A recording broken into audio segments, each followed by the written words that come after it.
आलसी गधे की कहानी। एक गांव में नमक का व्यापारी रहता था। उसके पास एक गधा था।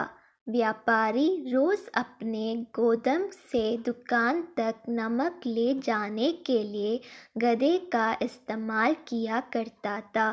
वह नमक को बोरी में भरकर गधे की पीठ पर लाद देता और उसके साथ साथ चलता हुआ दुकान तक आता था।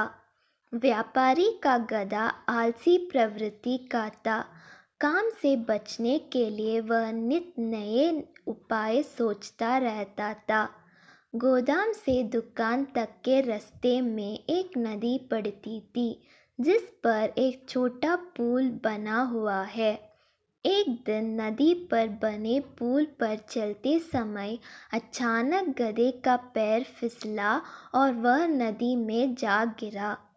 नदी के पानी से नमक की बोरी भीग गई।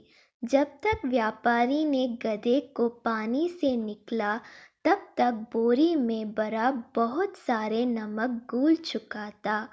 गधा जब चलने लगा तो उसे बोरी का भार बहुत कम महसूस हुआ और वह खुश हो गया। उसने सोचा कि अपने ऊपर लदा बोझ हल्का करने का ये बहुत बढ़िया तरीका है। अगले दिन वह जानबूझकर नदी में गिर पड़ा।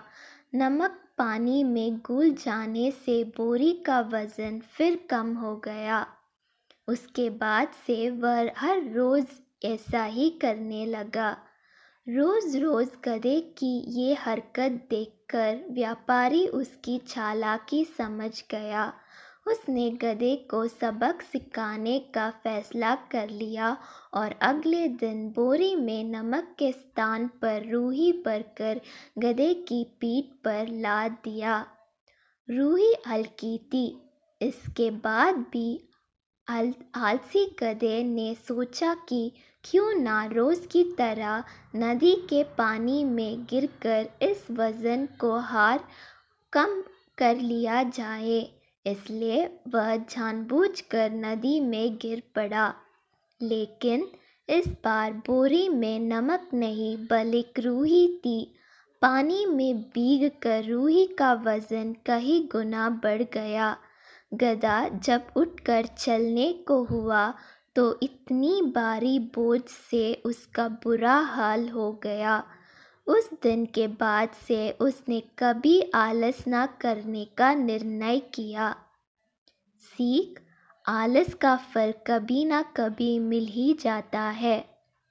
एक ही उपाय हर बार कारगर सिद्ध नहीं होता।